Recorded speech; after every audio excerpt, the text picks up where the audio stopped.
SIR এর জন্য বিএলওরা প্রত্যেক বাড়িতে একটি করে এনুমারেশন ফর্ম বা গণনা ফর্ম দিচ্ছেন। ওই ফর্মটি কীভাবে ফিল আপ করবেন আমি স্টেপ বাই স্টেপ দেখাচ্ছি। প্রথমে ওই ফর্মের উপরের দিকে দেখবেন আপনার ডিটেলস রয়েছে, যেমন আপনার নাম, এপিক নাম্বার, ঠিকানা, ক্রমিক সংখ্যা, একটি বারকোড, তার সাইডে থাকবে আপনার ফটো। ঠিক তার সাইডে একটি দেখতে পাবেন ফাঁকা ঘর রয়েছে, যেখানে আপনার বর্তমান ফটো চিটাতে হবে। এই ফর্মে 3টি পার্ট রয়েছে। প্রথম পার্টটি সবাইকে ফিল আপ করতে হবে। দ্বিতীয় পার্টটি তারাই ফিল আপ করবে যাদের 2002-এর ভোটার লিস্টে নাম রয়েছে। 3 নম্বর পার্টটি তারাই ফিল আপ করবে যাদের 2002-এর ভোটার লিস্টে নাম নেই। এখন আমি প্রথম থেকে ফিল আপ করে দেখাচ্ছি। প্রথমে আপনাকে আপনার জন্ম তারিখ দিতে হবে, আধার নাম্বার যদি থাকে দেবেন, মোবাইল নাম্বার দেবেন, পিতা বা অভিভাবকের নাম দেবেন, পিতা বা অভিভাবকের এপিক নাম্বার দেবেন যদি থাকে, মায়ের নাম দেবেন, মায়ের যদি এপিক নাম্বার থাকে তাহলে দেবেন। তারপরের দুটো যে রো রয়েছে, এখানে আপনি যদি মেল এবং ম্যারিড হয়ে থাকেন তাহলে আপনি আপনার ওয়াইফের নাম এবং ওয়াইফের এপিক নাম্বার দেবেন। আপনি যদি ফিমেল এবং ম্যারিড হয়ে থাকেন তাহলে আপনি আপনার স্বামীর নাম এবং স্বামীর এপিক নাম্বার দেবেন।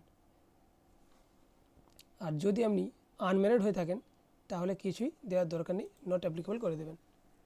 এখন আমি দেখাবো দ্বিতীয় নম্বর পার্টটি। এই দ্বিতীয় নম্বর পার্টটি তারাই ফিল আপ করবে যাদের 2002-এর ভোটার লিস্টে নাম রয়েছে। আমি যে ব্যক্তির ফর্মটি ফিল আপ করছি তিনার জন্ম 1978, মানে 2002-এর ভোটার লিস্টে নাম রয়েছে। তিনি এখানে কীভাবে ফিল আপ করবে আমি দেখাচ্ছি।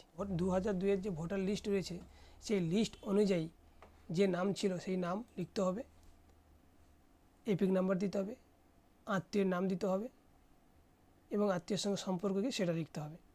জেলা, রাজ্যের নাম, বিধানসভা, বিধানসভা ক্ষেত্র, অংশ, কর্মী সংখ্যা।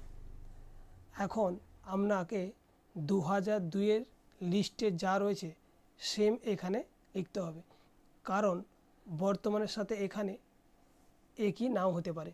এখানে স্টার্ট হয়েছে এপিক নাম্বার ইউপি দিয়ে, এখানে স্টার্ট হয়েছে ডাব্লিউপি দিয়ে, কারণ অনেকের এপিক নাম্বার 2002-এ যা ছিল বর্তমানে পরিবর্তন হয়েছে। এখানে যে রয়েছে বিধানসভা নাম, বিধানসভা ক্ষেত্র নম্বর, অংশ নম্বর এবং ক্রমিক সংখ্যা, এইগুলি বর্তমানের সাথে মিল নাও হতে পারে। এখানেও যদি আমরা লেখা আছে কিন্তু এখানের সাথে এখানে মিল নাও হতে পারে। অনেকেরই বিধানসভা চেঞ্জ হয়েছে, বুথ চেঞ্জ হয়েছে, সেই জন্য 2002-এ যা ছিল এবং প্রেজেন্ট মিল নাও হতে পারে।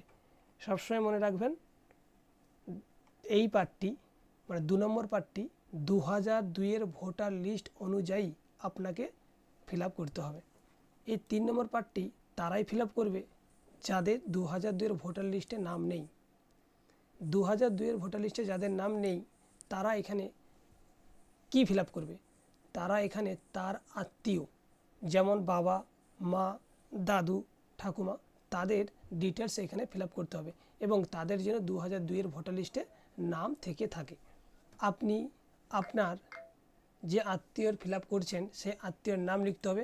ধরুন এখানে আমি বাবার নামই দিলাম, বাবার এপিক নাম্বার দিতে হবে, আত্মীয়ের নাম দিতে হবে, সম্পর্ক দিতে হবে, জেলা, রাজ্যের নাম পরপর লিখে দেবেন।